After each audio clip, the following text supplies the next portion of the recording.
Hi, my name is Livia. Today I'm going to be presenting my project on active learning for subset selection, specifically looking at which methods suit all budgets.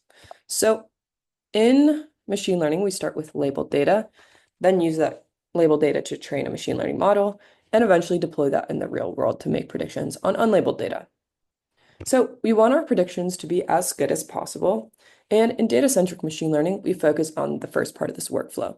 So specifically in my project, I want to look at what data should we label to improve the performance of our model. For example, we might consider the problem of labeling satellite images, but the body of satellite images is large and growing, right? So we really need to zone in on which satellite images we should go out and label. So this is the subset selection problem, in which we want to create a good labeled data set under some budget constraints. My goal for this project is to provide a cohesive survey of methods for subset selection and indicate a recommended method that works no matter our budget. So this is related to the field of active learning, which is basically iterative subset selection. But first of all, active learning methods are highly dependent on what budget there is, and also sometimes dependent on an already trained model, which we might not have. So I look at 5 different subset selection methods. The first is just randomly selecting samples. So we have our data samples in their feature space in the gray dots, and then we might randomly select to label the red X's. Another method I look at is core set selection. So we want to choose samples so that all of our other data points, which are unlabeled, the gray points, are close enough to some sample. We also look at max herding, which is a method that chooses the samples such that a certain radius around them is densest in the feature space.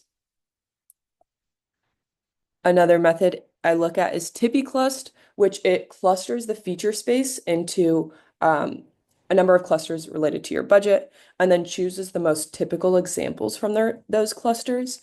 So the samples with the most nearest neighbors. And then I look at inverse TipeClust. So choosing the samples that are least typical, least number of nearest neighbors in each of those clusters.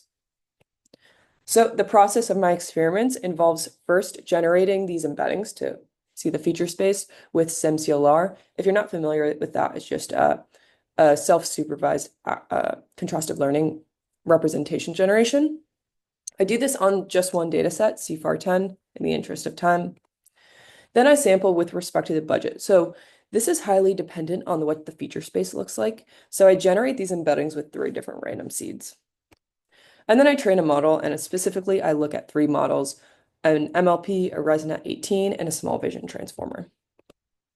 The results for the MLP are pretty stark in the low budget regime. So specifically, we see that core set and inverse TipeClust, those are selecting kind of atypical examples, are performing poorly.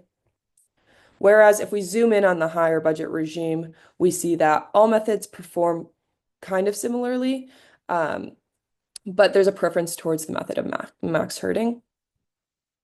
For the ResNet 18, we see more clustered results, and specifically, core set performs pretty poorly with low budgets, but it's performing the best with the high budgets over here.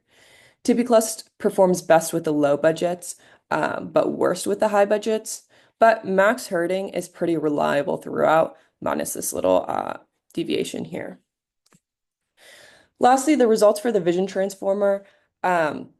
See, these are kind of incomplete, but overall they're pretty poor in terms of hyperparameter tuning. And specifically, these needed a lot more epochs to train.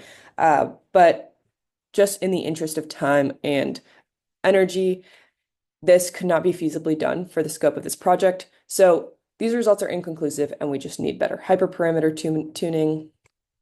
So in conclusion, max herding and TipeClust were performing best in the low budget regime, where core set was performing best in the high budget regime.